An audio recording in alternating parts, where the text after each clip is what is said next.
Bismillahirrahmanirrahim. Assalamualaikum warahmatullahi wabarakatuh.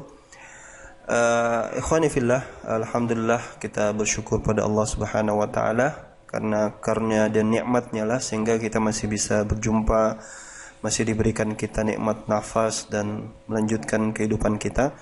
Fa sallallahu wasallimu ala rasulina Muhammad sallallahu alaihi wasallam. Nah, ikhwani fillah, di kesempatan kali ini kita akan coba melihat lagi kebohongan yang dilakukan oleh Christian Prince, dan saya pikir mungkin kita bisa lihat videonya saja, video bagaimana dia mencoba untuk mocking atau mengejek apa yang disampaikan oleh Rasulullah sallallahu alaihi wasallam, yaitu bahwa ada satu laki-laki nanti yang akan menjaga 50 wanita. There would be one man to look after 50 women, di mana ada satu laki-laki yang menjaga 50 wanita yang menurutnya itu tidak masuk di akal. Dan kita lihat saja videonya sekarang. So beautiful, so beautiful. I'm sure all of you now you are shaking it, and all the men now they are dreaming about that moment. I mean, Muhammad, can you make it happen now? I mean, don't you think you are exaggerating too much? You go to Israel, Jack Shalom, he have 50. You go to Saudi Arabia, Muhammad ibn Mut'a, he have 50. All men, they will have 50. I mean, that's it? This is like one package deal.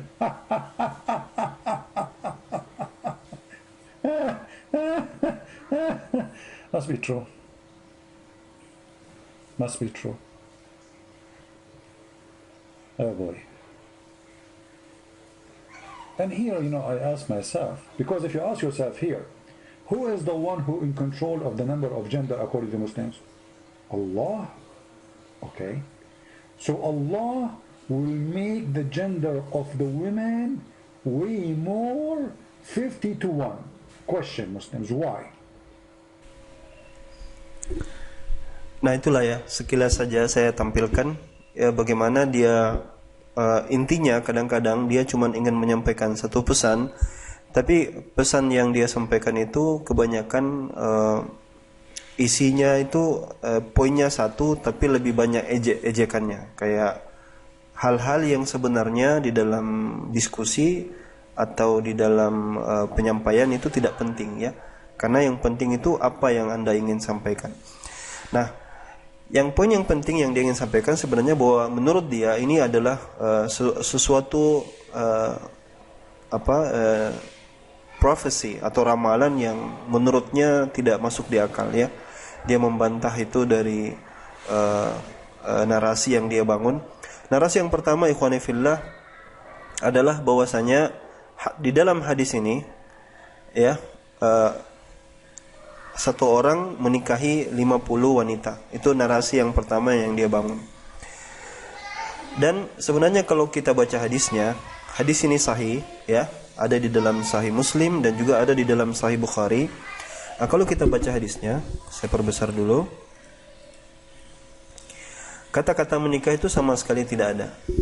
Tapi bagaimana dia menggambarkan itu ya, Christian Prince menggambarkan itu, itulah mocking yang saya maksud, ejekan yang saya maksud.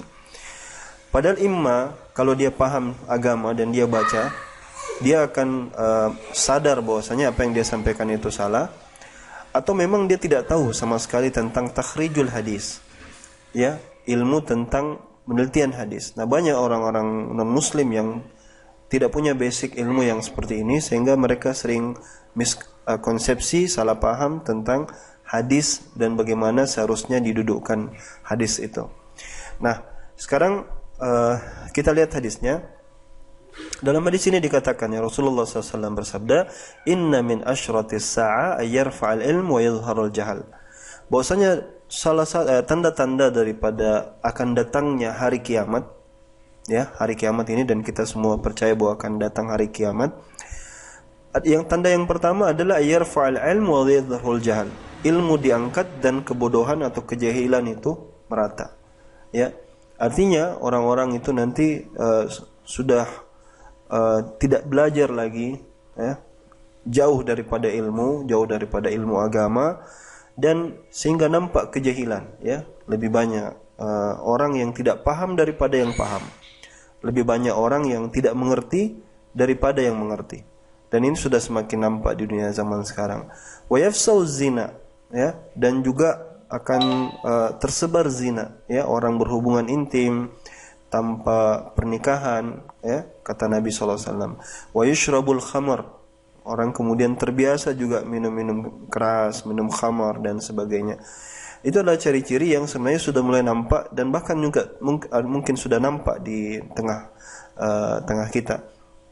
Dan yang dipermasalahkan Christian Prince dengan mockingnya atau ejekan-ejekannya itu adalah sebenarnya di wa yazhabur rijal wa tabqan nisa hatta yakunu li 50 imra'ah qayyumun wahid, bahwa nanti jumlah laki-laki itu akan berkurang dan wanita akan tinggal, ya, yazhabur rijal wa tabqan nisa hatta yakunu li 50 imra'ah qayyumun wahid. Jadi ada satu laki-laki itu yang akan menjadi pemimpin bagi 50 wanita, atau dijaga oleh satu orang laki-laki. 50 wanita akan dijaga oleh satu orang laki-laki.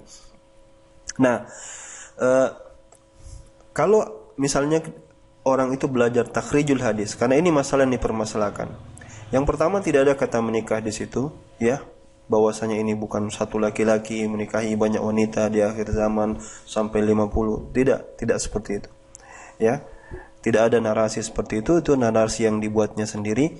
Yang kedua, bahwasanya jumlah yang menurutnya pasti 50 itu tidaklah benar. Maka untuk itu kita akan coba ke Umdatul Qari. Umdatul Qari ini adalah serupa dengan Fathul Bari. Mungkin kalau saya sebut buku ini, banyak teman-teman kita yang belum terbiasa atau belum biasa dengan kitab-kitab gundul, ya. Kalau ingat Muhammad Kace, ya, yang suka kitab-kitab gundul tapi nggak bisa baca kitab gundul. Ini adalah kitab-kitab gundul yang sering dibaca di kalangan santri atau pesantren. Salah satunya adalah Umdatul Qari. Ini adalah syarah daripada Sahih Al-Bukhari. Mirip dengan Fathul Bari karya Ibnu Hajar Al-Asqalani, tetapi ini dikarang oleh Mahmud bin Ahmad Al-Aini Badruddin Abu Musa. Jadi lebih dikenal dengan Badruddin Al-Aini. Nama dari beliau adalah seorang ulama, ya, mazhab Hanafi, ya. Jadi masyhur di kalangan penuntut ilmu, dia orangnya masyhur. Nah, yang pertama, hadis ini tidak bersendirian. Ya, ada hadis yang lain, ya, yang datangnya dari Abu Musa Al-Asy'ari. Jadi waqala Abu Musa anin Nabi sallallahu alaihi wasallam, wa tara ar-rajul al-wahid yatba'uhu 40 imra'ah. Katanya Rasulullah SAW di dalam riwayat yang lain yang selafaz dengan hadis ini, kamu akan melihat laki-laki satu orang, al-wahid, yatba'uhu 40 imra'ah. Dia akan diikuti oleh 40 wanita, ya.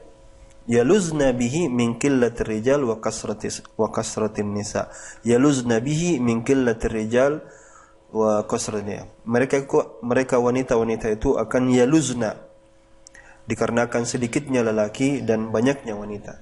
Nah, di dalam syarah ini dijelaskan. Jadi ini syarah di abad ke-7, ya, sudah sangat lama, sezaman dengan Ibnu Hajar Al-Asqalani, kitab klasik.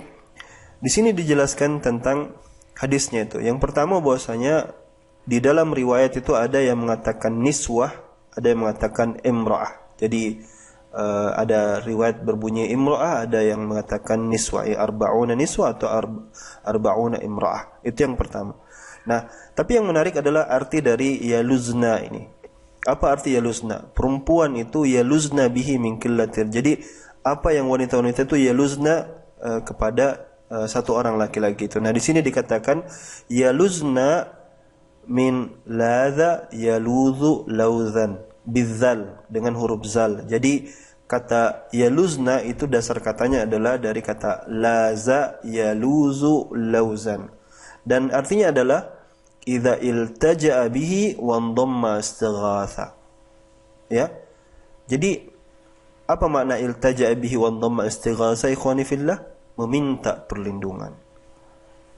Ya, jadi makna daripada yaluzna di sini adalah meminta perlindungan, meminta naungan, bukan dinikahi. Makanya para ulama kita, ya sebut saja ulama-ulama, siapapun ulama, bahkan hampir seluruh para ulama yang faqih menerangkan bahwasanya makna daripada hadis ini adalah bahwasanya akan mungkin terjadi sebuah fitnah yang sangat besar. Fitnah itu peristiwa, ya, peristiwa yang sangat besar. Boleh jadi itu perang, ya, boleh jadi itu perang atau fitnah-fitnah yang lain. Bisa juga al-waba, ya, apa itu al-waba? Al-waba ini dalam bahasa Indonesia apa? Ini karya dari ada lagu dari Nisa Sabian itu al-waba.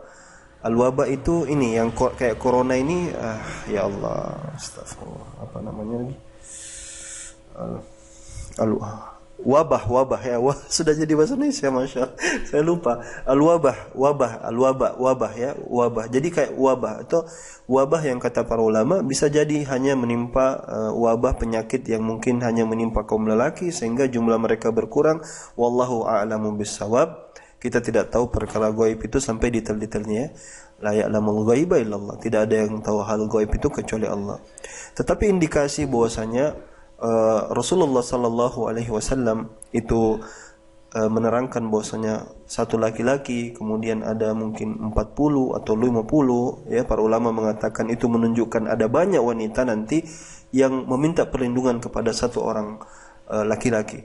Menunjukkan apa? Menunjukkan dahsyatnya kejadian itu nanti di hari kiamat. Jadi ini merupakan salah satu tanda daripada hari kiamat, bahwa satu orang wanita atas mungkin perang, mungkin wabah, lelaki itu kurang, wanita-wanita ini minta perlindungan kepada satu orang lelaki.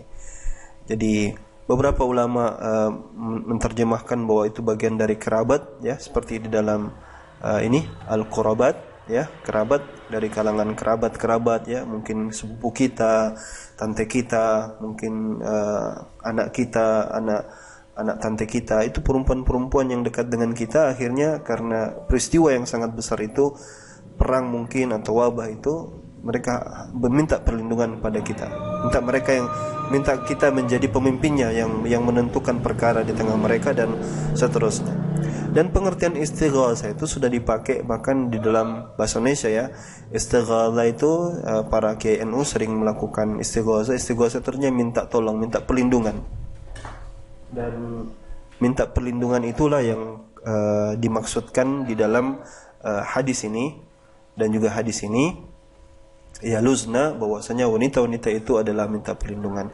Tapi Christian Prince licik dengan mengambil satu hadis saja lalu kemudian menampakkan kepada orang-orang penonton-penontonnya bahwasanya ini loh, di dalam Islam itu satu laki-laki nanti kawin dengan 50 wanita sambil nyanyi-nyanyi, ada di sini, ada di situ. Dan ini adalah bentuk-bentuk diskusi atau fitnah yang kalau dibawa ke ranah ilmiah sebenarnya dia tidak punya apa-apa.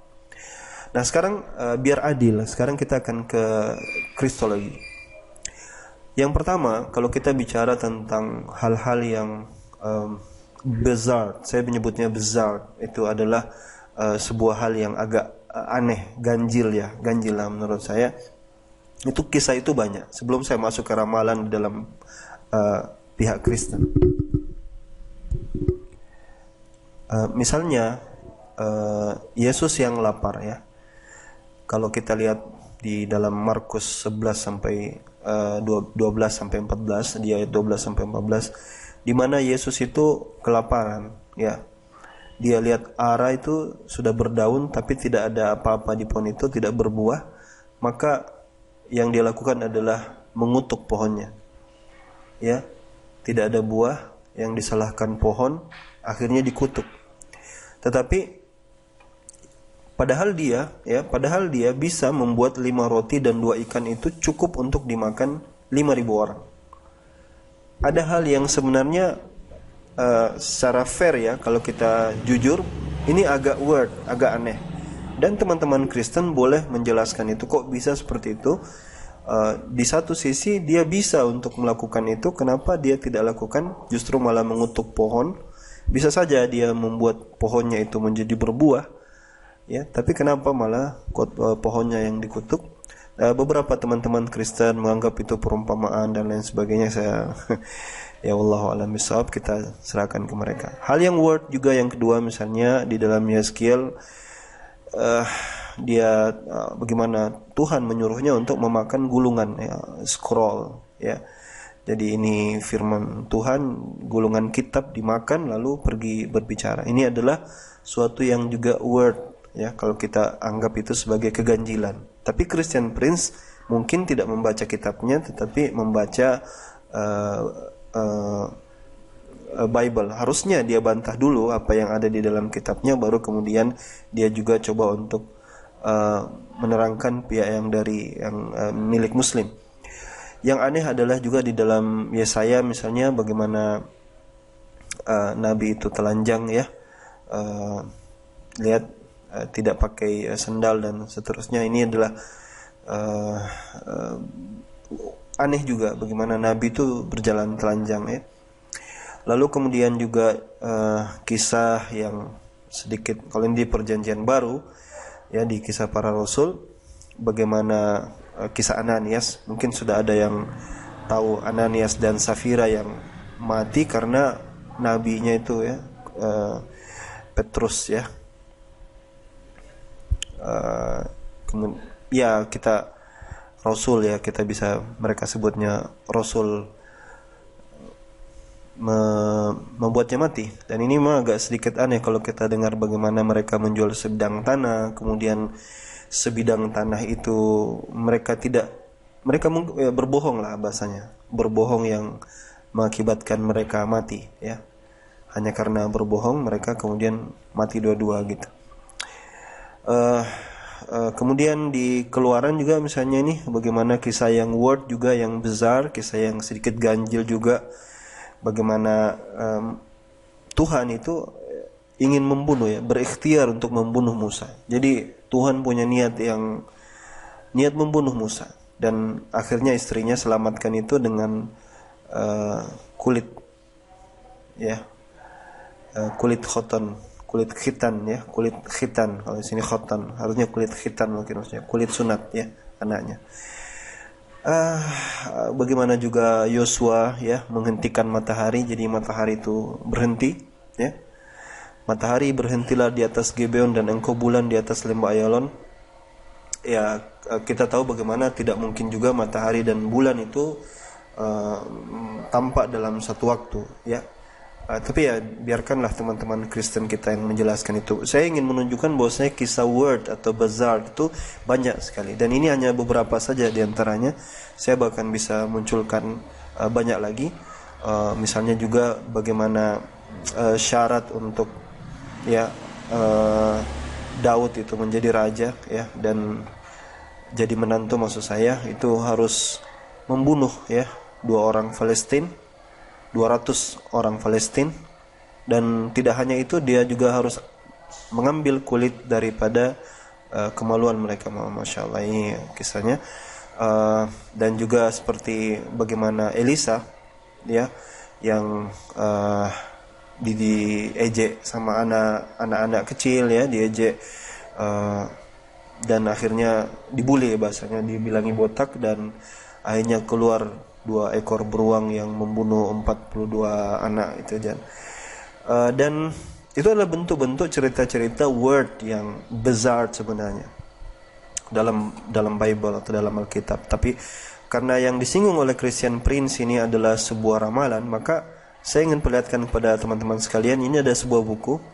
Coba ini saya cropping, ya, ini enggak kebaca. Ini adalah 100 false Bible prophecies.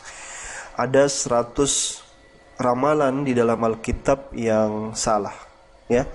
Ada 100 ramalan di kitab yang salah. Kalian bisa cari PDF-nya. Ini ada cuplikan di dalam bukunya. Misalnya di sini ada false prophecy number 13, ya, kesalahan ramalan nomor 13. Alhamdulillah. Ada kesalahan ramalan nomor 14, kesalahan ramalan nomor 15, dan ini sampai 100, ya.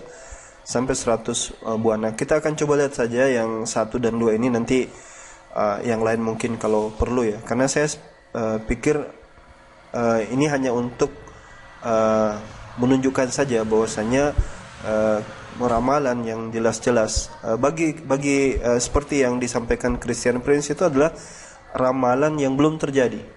Ya, sehingga kita tidak bisa katakan itu salah karena belum terjadi. Kita akan lihat nanti. Kita akan buktikan nanti. Jadi kalaupun diejek oleh Christian Prince, tapi nanti kita akan lihat.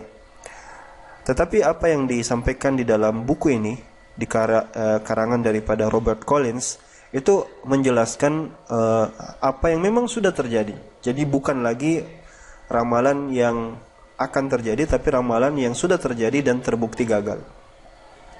Misalnya di sini di dalam Matius 19:28 ya. Di sana dikatakan, dan ini sempat ramai ketika si sang debaters ya, mendebat Ezra Soru dan lain-lain. Di dalam Matius 19:28-29, Yesus sendiri menjanjikan bahwa ke-12 muridnya itu akan bersamanya menduduki tahtanya. Ya, 12 muridnya itu termasuk Yudas. Gitu. Tetapi kenyataannya ya, katanya bahwasanya Yudas Iskariot itu tidak masuk ke dalam penghuni daripada 12 tahta yang dimaksud itu. Jadi terbukti ramalan daripada Yesus sendiri itu salah. Ya, karena mungkin cuman kalau sebagian besar itu mengakui bahwasanya apalagi di Indonesia seperti Ezra Soru, bahwa Yudas Iskariot itu tidak termasuk daripada salah satu rasul yang masuk ke dalam surga. Nah, kemudian juga di dalam false prophecy yang nomor 14, bagaimana Yesus mengajarkan bahwa dia itu akan dibunuh ya, dan dibangkitkan sesudah 3 hari. Nah, kalau pakai ramalan ini bahwasanya dia akan dibunuh dan dibangkitkan dalam 3 hari. Faktanya adalah kalau kita lihat di dalam Bible yang lain, kita ulang ya, kata setelah 3 hari, after 3 days. Nyatanya setelah kita lihat kapan dia salib dan kapan dia mati dan kapan dia bangkit kembali, itu hanya 1,5 hari kurang lebih, karena dia mati pada Jumat sore dan kemudian dia dibangkitkan ya, bangkit kembali itu di Minggu pagi. Jadi apa yang ingin disampaikan di sini bahwasanya tidak full 3 hari lamanya, padahal di dalam Markus dijelaskan dengan jelas bahwasanya sesudah 3 hari. Ya, beberapa apologet Kristen akan bilang, oh itu kan Jumat itu dihitung 1 hari gitu, tidak dari sorenya tapi dihitung 1 hari. Itu pun juga tidak melengkapi ya, karena dikatakan setelah 3 hari. Nanti bisa ada beberapa orang membuat rentang waktu dari Jumat pagi, Jumat sore sampai dengan Minggu pagi, itu tidak sampai 3 hari. Dan ini hanyalah 2 yang saya sebutkan ini dari 100 prophecy atau ramalan Bible yang ada di dalam Babel yang terbukti salah, dan tidak hanya di Perjanjian Baru tetapi juga ada di Perjanjian Lama. Ikhwani fillah, mungkin agak cukup lama saya menerangkan di sini. Semoga apa yang saya sampaikan ini bermanfaat, dan buat teman-teman belajarlah, kita banyak belajar sehingga kita bisa dapat manfaat. Semoga Allah Subhanahu wa taala mengajarkan kita juga satu sifat ya, bahwasanya kita harus sentiasa untuk mengembalikan bahwa kita ini adalah manusia yang lemah, dan kita ini kalaulah bukan Allah, la haula wala quwwa illa billah. Harus kita sering ingat-ingat ya, la haula wala quwwata illa billah, memposisikan diri kita bahwa kita ini dhaif, lemah, tidak ada daya, tidak ada upaya illa billah. Semua atas pertolongan Allah Subhanahu wa taala. Maka semoga apa yang antum kerjakan, membagikan ini ke teman-teman biar mereka lebih paham, semoga dibalas oleh Allah Subhanahu wa taala dengan khairul jaza, dengan balasan yang lebih baik. Barakallahu fikum, wassalamualaikum warahmatullahi wabarakatuh.